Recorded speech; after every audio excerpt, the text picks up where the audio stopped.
All right. Diving right in, Premier League time. We're looking ahead to Manchester United and Newcastle United on December 30th. Big match. Yeah. You guys have given us a stack of articles to work with predictions, team news, even some historical bits. Absolutely, yeah. So let's get into it. Just see it. You know, what jumps out at me right away is the narratives for these two teams. Man U, they're in a tough spot, 14th place, lost their last 3. Not what anyone expected. Not at all. And contrast that with Newcastle, right? Flying high, 5th place, 3 wins on the bounce. Talk about a role reversal. Yeah, it really flips the script on what we thought we'd see this season, doesn't it? And this match, it could really underline those stories. Absolutely. Newcastle win. They're serious contenders, top 4. Yeah. Man U, they got to stop the bleeding or they're in real trouble. Big time. And don't forget, all eyes are on their new manager, Ruben Amorim. Came in with a bang, that derby win, but the shine's wearing off fast. 3 losses in a row will do that to you, especially at a club like United. And, you know, speaking of expectations, the player matchup everyone's talking about, Isak versus Højlund. Oh, that's going to be good. He's been on fire for Newcastle. 7 goals in his last 6 matches. He's their talisman right now, you know. For those who haven't heard that term, talisman, what do we mean? The guy who inspires his team, delivers when it matters most. Exactly. And Højlund. He's leading the scoring for United, 7 goals across all competitions. Yeah. Be interesting to see him against that Newcastle defense, though. Rock solid lately, they have been. Yeah. I was reading one pundit even said, Isak could turn any defender. Pretty strong words. What makes him such a tough matchup? It's a combination, really. Speed, power, clinical finisher, and smart. So smart with his movement off the ball. Always finding space. A nightmare for defenders. Oh, yeah. Especially if they're used to more predictable strikers. So that shaky Man U backline. You think they can contain him?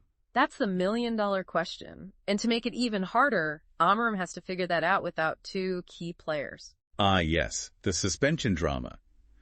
No Bruno Fernandes after that red card, and Ugarte's out 2 yellow card accumulation. Huge losses. Both of them integral to how Amorim likes to play. This is where the tactics get really interesting. Does he try to replace like for like? Or completely shake it up? The million-dollar question. Sounds like you might go for experience, though. Eriksen and Casemiro, maybe? Now, Eriksen, he's known for those set pieces. Free kicks, corners, penalties. Exactly. He could be a real threat going forward, even without Fernandes. But Casemiro, he's more defensive, right? Yeah. Solidity in midfield, which they'll need without Ugarte. Tough choice for Amorim, attack or defense. Experience or youth. This is a real test for him. And it'll have a massive impact on the match. You know, we've focused on Man U's problems, but Newcastle's record at Old Trafford is not great. Oh, yeah. That stat every Newcastle fan is hoping to see it broken. No Premier League win there since 2013. But we gotta ask, why? What's been happening in those matches? Okay, hit me with the deep dive. What's the story there? Well, looking back, there's a pattern. They struggle to break down United's defense at Old Trafford. Too passive, almost like they're too respectful of the occasion. Ah, okay. And even when they create chances, they don't finish them. Not clinical enough. So, not just bad luck, there's a tactical and execution side to it. Exactly. But this Newcastle team, under Eddie Howe, it feels different. Different how? Confidence, belief, not afraid to take the game to anyone, anywhere. Even Old Trafford? Even Old Trafford. So you think this could be the year they finally break that streak? Wouldn't bet against it. But hold on, let's not get ahead of ourselves. Man U, even struggling, they're still dangerous, especially at home. And that atmosphere, Old Trafford, it can be a cauldron, really lift a team. Even one that's struggling. Oh, yeah, like a 12th man, you know. Inspires their own, intimidates the opposition. Great point. So we've got the narratives, the players, the tactical puzzles. But I want to bring it back to you guys listening. What stands out to you? What's your gut feeling on this one? Well, if I was a betting man, which I'm not saying I am, I'd probably edge towards a Newcastle win. Form team right now, attack is clicking. Makes sense. But Man U upset. Wouldn't shock me. They're desperate, and that can lead to some crazy performances. I see that. A wounded animal ready to strike back. And they do have that knack for late goals, don't they? They do. 29% of their goals this season in the last 15 minutes. Really? Wow, that's something. Yeah, never give up. Fight to the final whistle. Yeah. Newcastle can't relax, even if they're ahead late. Nope, gotta stay focused. So, viewers at home, don't turn it off early. Could be some late drama. Definitely. Could be a slow burner, feeling each other out early. Then second half, tension ramps up, things open up. Nail biter on our hands, love it. Yeah.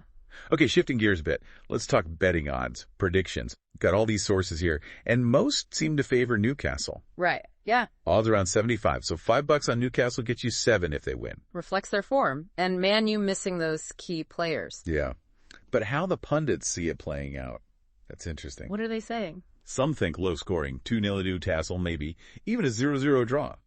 Pointing to Man U's defense, Newcastle keeping clean sheets. Solid logic. But others, they're calling for a more open, attacking game. Even a 2-2 draw. Whoa, that'd be a change of pace for both of them. Wouldn't it? But that's football for you. Unpredictable. All the data, the analysis, and then human behavior. Brilliance. A moment of magic throws it all out the window. You said it. So how do we make sense of these dueling predictions? Just different opinions or something deeper going on? Good question. I think it shows the different ways you can analyze football. Some people, they're all about the stats, historical data, head-to-head records.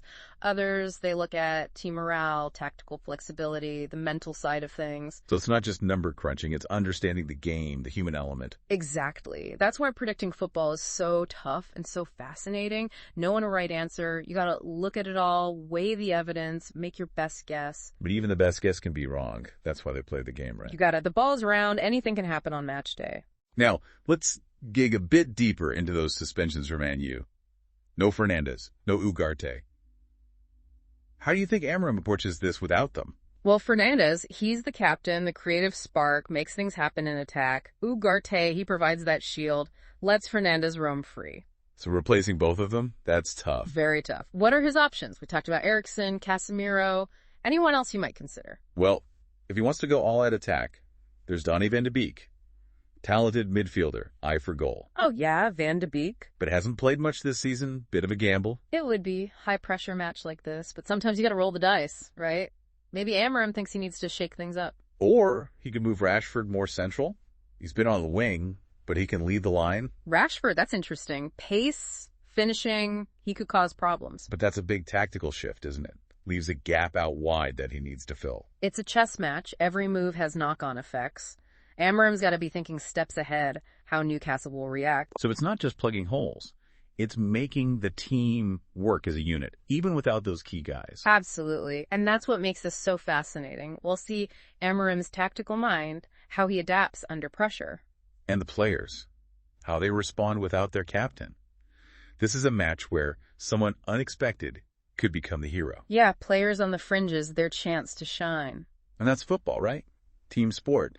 But those individual moments, they can change everything. And those moments, they often come from adversity. When the chips are down, that's when you see true character. So this is more than 3 points. It's character. It's a battle of wills, a chance for redemption. Man U, they can prove they're not done yet. They can fight. Newcastle, they can show they're the real deal. They can take on the big boys. And for us, the fans, a potential thriller full of drama, tension, maybe some surprises. Speaking of surprises, remember that stat we talked about? Newcastle, no wins at Old Trafford in over a decade. Yeah, can they finally break that curse? This Newcastle team, they're different. They've got that swagger, believe they can beat anyone. No fear of big names or big stadiums. But Old Trafford can humble anyone, you know? Dreams can be shattered there just as easily as they're made. True, but dreams can come true too. For Newcastle fans, ending that drought, it's gotta be a dream. Monumental if they do it. A statement to the whole league. Absolutely. But first, they got to get past a Man U team fighting for their lives. And a manager, Amorim, he needs to prove he's the right man for the job. So we've got the clash of styles, the tactical battle, the history, all the intrigue. What more could you want in a match? All the ingredients for a classic, one you won't want to miss. Now, before we get to our final thoughts, predictions, let's circle back to that individual battle. Isak versus Højlund. Oh yeah, that one could decide the whole game, you know. Isak, he's in form, scoring for fun, pace, power, clinical finishing. And he's up against that leaky Man U defense. He'll be relishing that matchup. Yeah. But Højlund's no slouch either. He's leading the scoring for United. Could be world-class one day. Could be. But he's still young, inexperienced at this level.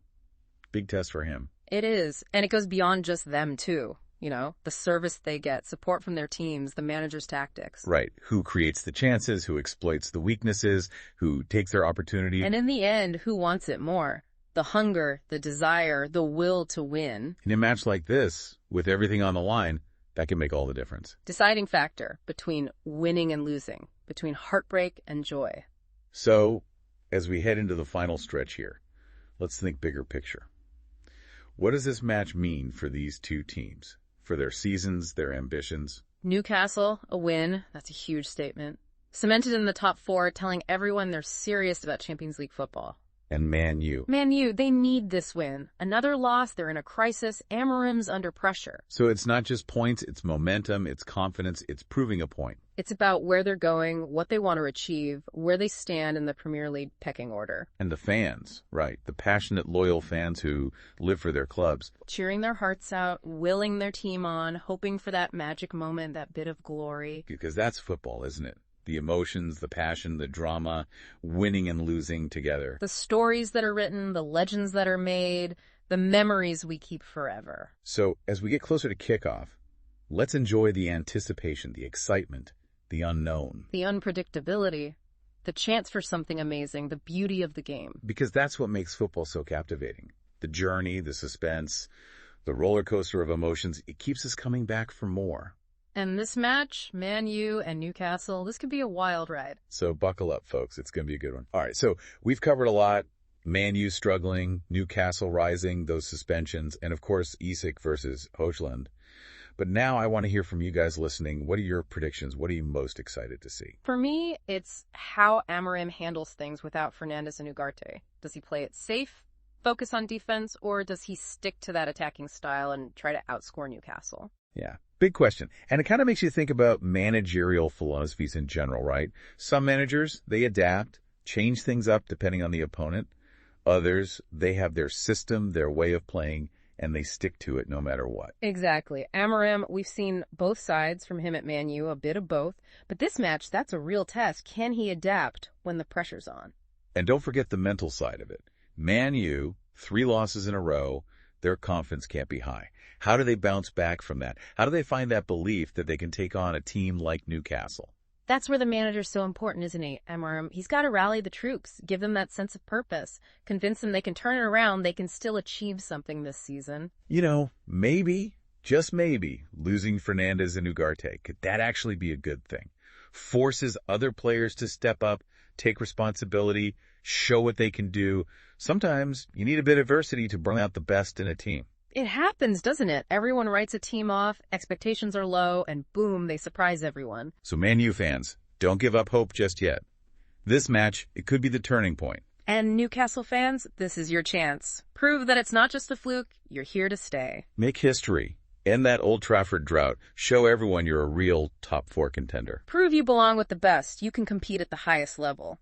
So as we wrap up this deep dive, one final thought for everyone listening, something to think about while you're watching the match. Remember, football, it's a game of moments. One goal, one save, one bit of magic, and the whole story changes. The unexpected happens, underdogs win, history is made. Don't just watch it, experience it. The tension, the excitement, the passion. Let it all in, the drama, the unpredictability, the beauty of it all. And enjoy the ride.